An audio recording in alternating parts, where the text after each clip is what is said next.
অতঃপর আল্লাহ তাআলা ফেরেশতাদেরকে ডাকলেন, ডেকে বললেন, তো আল্লাহ তাআলা ফেরেশতাদের সাথে একটা পরামর্শ করছেন যে দুনিয়ার বুকে আমি মানুষ বানাইতে চাই, আমি এমন আরেকটা সৃষ্টি পাঠাইতে চাই যারা আমার প্রতিনিধিত্ব করবে।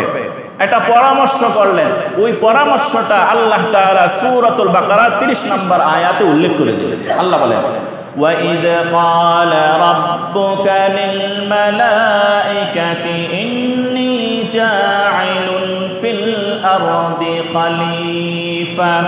আল্লাহ রাব্বুল আলামিন সমস্ত ফেরেশতাদেরকে উল্লেখ করে বললেন, ইন্নী জাআইলুন ফিল আরদি খলিফা, আমি জমিনের উপর আমার খলিফা নিযুক্ত করতে চাই, জমিনের উপর আমার প্রতিনিধি পাঠাইতে চাই।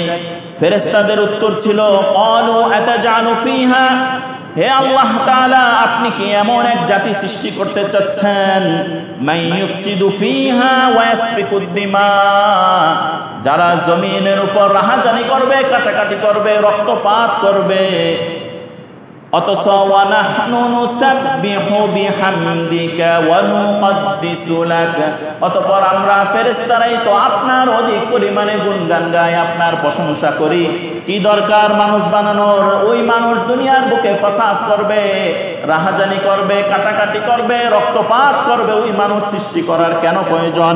আল্লাহ রাব্বুল আলামিন বলেন, ক্বালা ইন্নী আ'লামু মা লা তা'লামুন। আল্লাহ তাআলা বলেন, ও আমার ফেরেশতারা, আমি যা জানি তা তোমরা জানো না। আল্লাহু আকবার। আল্লাহ তাআলার বড় এক রহস্য এখানে লুকিয়ে রয়েছে। আল্লাহ বলেন, আমি যা জানি তা তোমরা জানো না।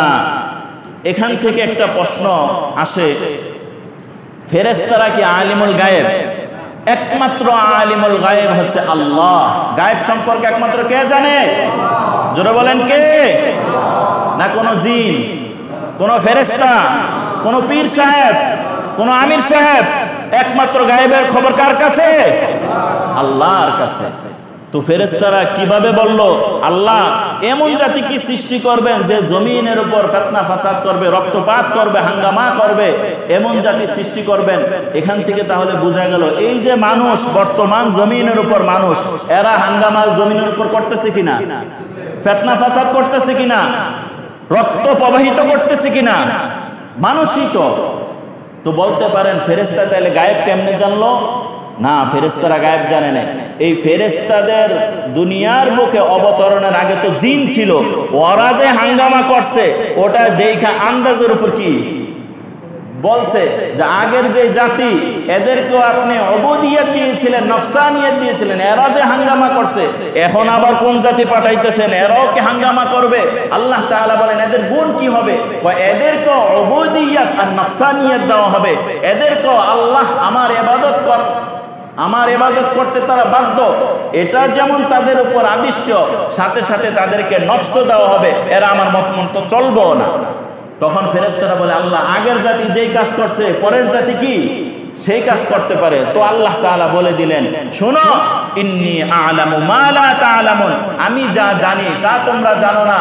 এর বাস্তব উদাহরণ, পৃথিবীর সব মানুষকে হাঙ্গামা করে নাকি? পৃথিবীর সব মানুষ কি রক্তপাত করে? পৃথিবীর সব মানুষ কি খারাপ? না, খারাপ না। তো আল্লাহ তাআলা সাথে সাথে ফেরেশতাদেরকে বললেন, শোনো, আমার সৃষ্টির ব্যাপারে তোমরা কথা বললা যে আমি মানুষ বানাবো, এরা আবার আগে খারাপ কাজ করছে, আগের জাতি খারাপ কাজ করছে, এরাও খারাপ কাজ করবে। শোনো, আমি আল্লাহ ঘোষণা দিলাম ফেরেশতাদের মাঝে আমি নেক্সট যেই জাতি প্রেরণ করব, এদেরকেও আমি দুইটা সিফত দিব।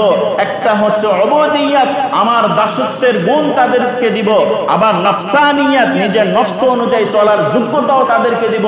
তবে শুনে রাখো, যারা আমার উবুদিয়ত, আমার ইবাদত করবে, এদের জন্য আমি জান্নাত রেখেছি, আর ওই জান্নাতের সমস্ত জান্নাতীদের খাদেম সমস্ত ফেরেশতাদেরকে বানায় দিব। সুবহানাল্লাহ। এ কারণে জান্নাতের মধ্যে আপনার খাদেম হবে কে? ফেরেশতারা। মানুষের খাদেম কে হবে? ফেরেশতারা। এই জমিন একবার কিয়ামতে সব শেষ হয়ে যাবে না, তখন কি জমিনের মধ্যে মানুষ থাকবে? মানুষ থাকবে না। জান্নাত আর জাহান্নাম, ওই জান্নাতের মধ্যে আমাদের খেদমতে নিয়োজিত থাকবে কারা? ফেরেশতারা। এখন ফেরেশতারা বলতেছে আল্লাহ এটা আবার কেমন বিচার হইল? অভিযোগ করে রাখি ধরা খায় গেলাম। তো আল্লাহ তাআলা বলেন যে এদের মর্যাদা তো বেশি কেন?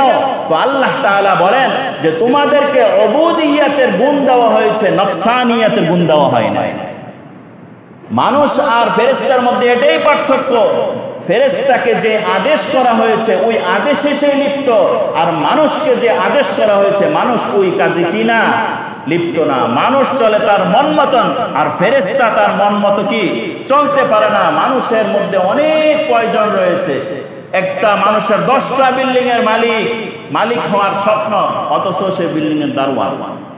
বলেন না, উনি চায়, দারোয়ান চায় এই বিল্ডিংটা আমার হোক। যিনি প্লেনটা মুছে পরিষ্কার করে উনি মনে মনে চায় আমার যদি এমন একটা কি হইতো, প্লেন হইতো।